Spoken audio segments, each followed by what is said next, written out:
Live from downtown Detroit, Local 4 News at 6 starts now. People in Oxford are still deeply concerned about the findings in a third-party investigation of the school shooting. And tonight, they're taking the chance to ask questions of the investigators themselves. Thanks for joining us here for the News at 6. I'm Kimberly Gill. I'm Devin Scalia. The Guidepost Solutions report is 572 pages long, but it can be read by anyone online who wants to. But people still showed up to ask questions in 3 different community meetings today. The final one just getting underway. Local 4's Rod Maloney was at the first session. He joins us live with the latest. Rod, I'm sure there's a lot on parents' minds tonight. Well, yeah, there's a lot of questions and more questions than answers, really. Although it was a very detailed report, a lot of the parents are saying, hey, why is it that school district employees were able to opt out of this investigation? They also wanted to find answers as to why it took so long to get this report out. And then finally, there are others saying, hey, there's stuff that happened out here that isn't addressed in the report. A couple of dozen showed up for the early afternoon session looking to the Guidepost group investigators to answer questions like Jackie Gins. Frustrated, she wanted to know about the in-school security camera system at the time. Should the SRO have logged in at 8 o'clock in the morning? This is almost 1 o'clock and there's no cameras on, so nobody can even look at the cameras if they wanted to or care to. SRO is the armed school resource officer who Guidepost said just happened to visit the middle school and wasn't at the high school building when the shooting happened. And while another person in the office knew how to put the cameras on, they weren't. Ray Blake wanted an answer to the most basic question. What stopped and I forget their names, the 2 people that were with the shooter in the office, what stopped them from searching his backpack? Guidepost's Andy O'Connell answered, it should have been. There was enough there that a threat assessment should have been done, which we believe would have included a request to search. Parent Cal Myers said the report left out a major factor, the district looking to lure more lucrative out-of-district children to Oxford schools, disregarding bad behavior. When you look at this, they were not busy looking at our district students. They were busy trying to grow an empire at a time where our district population of students is shrinking, where they wanted to fill those admin offices and keep their cushy jobs. And they did it knowing they weren't doing their job. Cal Myers spent a lot of time with the Guidepost Solution investigators discussing the safety assessment that you heard talked about there. She said that state law says the districts should have been working on a new plan that was due a month after the shooting happened. Both agreed that the system wasn't working. They were not working on that assessment and were in no way following state law. She's very frustrated about that. Also felt that it wasn't posted in the report. In the meantime, that's just one of the many things the report pointed out were massive failures that day of the shooting. Back to you. Passionate and frustrated residents tonight. Okay, Rod, thank you. Frightening moments today at the Jewish Federation of Detroit in Bloomfield Township. A man showed up to the Maxim Fisher building with a pellet gun. It looks exactly like a regular gun. We're told security inside the building called 911 after the man tried to come inside without identification. They spotted the gun in his waistband. Police say the man in custody was having a mental health crisis. And as of right now, they say this incident does not at all appear to be an act of anti-Semitism. Work continues tonight to clean up a train wreck in Romulus. A train derailed near Shook and Wick Roads this morning, about a mile from Metro Airport. Sean Lay has spent several hours at the scene. He joins us live now. Sean, we're told there's no danger to the community, but this still raises some really big safety concerns. Absolutely. We show those concerns up close and personal. You mentioned the roads here shut down, will reopen. They think around 3 this morning they're going to have all of this cleaned up and open the tracks by 3 this morning. But look at this. Major derailment here. You've got 14 cars off the tracks. There's one. They kind of had to take it apart to get it out. Big cranes are here, over here, lifting them up, taking them apart, putting them on the other side of the tracks to get them away. Here's 2 tankers right behind me. Look at those 2. So the concern was if they had any hazardous materials in there, they started leaking or sparked an explosion or fire. Out of an abundance of caution, the middle school here and the elementary school was evacuated. Those kids were taken to Romulus High School just to get them out of the way in case something were to go wrong here. In those tanks, though, sulfur and non-hazardous materials like sodium. The other thing is, one guy was at the tracks waiting for the train to go by, and right here, and that derailment went right by, right in front of him. What did you hear, Chuck? Came out of the back of the house, bigger bunch of ruckus.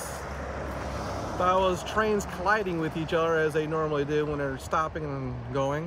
When you say ruckus, how loud, what's that like? Oh, like a bomb went off. Chuck Terry lives right here on Wick Road, so close he not only heard these boxcars crashing off the track, he saw those cars and tankers rolling off the track and into a huge pile. You're watching a derailment go down right in front of you.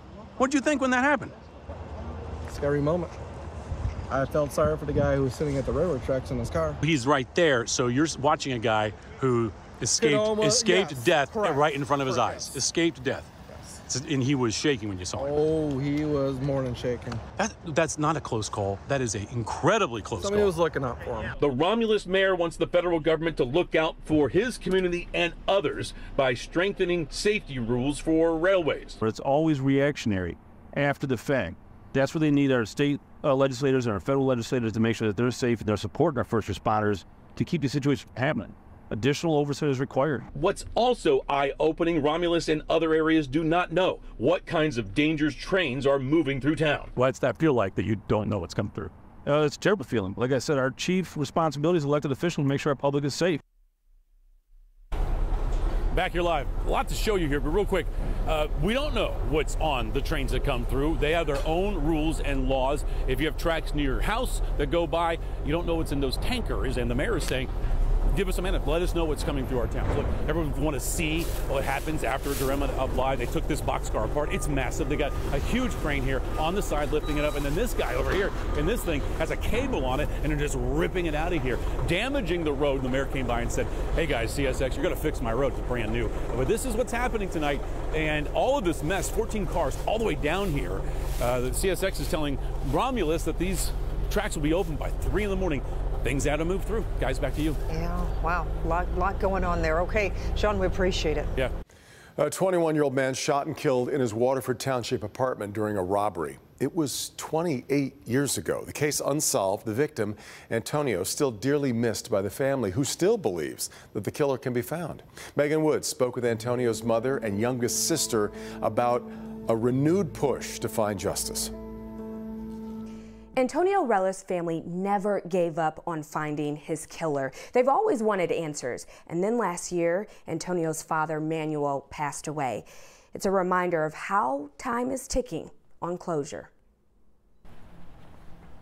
And I'm not getting any younger, and I would like to know who did this to him and why. To Gloria Reiss, Antonio was Tony, her baby and only son. To Christina Reiss, he was her older brother. He was shot and killed August 1995. The family has kept in touch with Waterford Township Police. They pretty much said it was like a botched robbery. Whoever did it knew him. They knew what they were looking for, what they were going there for. They figured he wasn't home. Just they knew his patterns and things like that. A few pieces of jewelry were stolen, things hardly worth a life, and the ripple this murder created. Well, they took a lot from us, not just my brother, but they took a lot from us. It was especially hard on their father. He drank himself to death, pretty much. He blamed himself for a lot. So it was really hard. Not knowing who is responsible is more than haunting. It throws salt on a wound time was supposed to heal. Have I seen him before, or have I walked in, have I said hello thinking they were friends of his? They try to find comfort in the little things. I haven't seen these. I didn't know he had drew so many. Like Tony's sketches and comics, as well as the love for what they call a gift. On the 3rd anniversary of Tony's murder, Christina went into labor at the cemetery and delivered a baby boy. I would have dreams about that. He's like, you want me to come back, but I can't, and I sent you this baby. And he would tell me it was a boy before I even knew it was a little boy. And he acts just like him, mannerisms, laugh, jokes. He draws like Tony, too, but it's the truth they believe will give them the peace they're looking for. Give yourself up. Please say something. It's on, it's on your conscience. In Waterford, Megan Woods, Local 4. Crime Stoppers is offering up to a $1,500 reward for finding Tony's killer. You can call them, of course, anonymously at 1-800-SPEAK-UP, or you can contact the Waterford Township Police.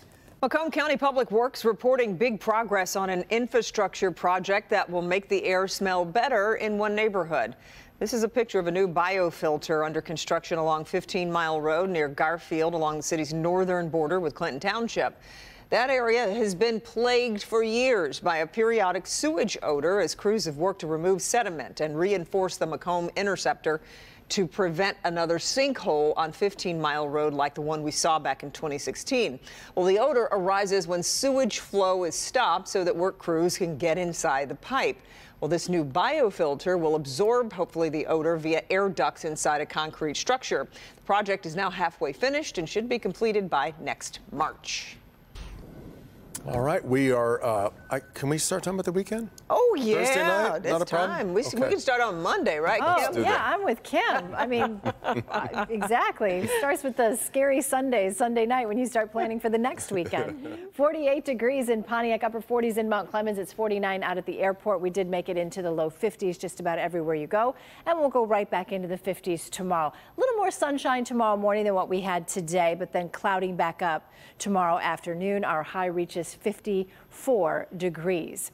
Here's the weather story. So we're back into the 50s for a while, but it doesn't last all that long as we get some colder air for next week. The weekend is looking drier. That's a change to the forecast. And then rain likely early next week. And we are not done with the first flakes. I guess the first flakes are over, but the second flakes of the season could be right around the corner as well. We'll talk about that in a few minutes.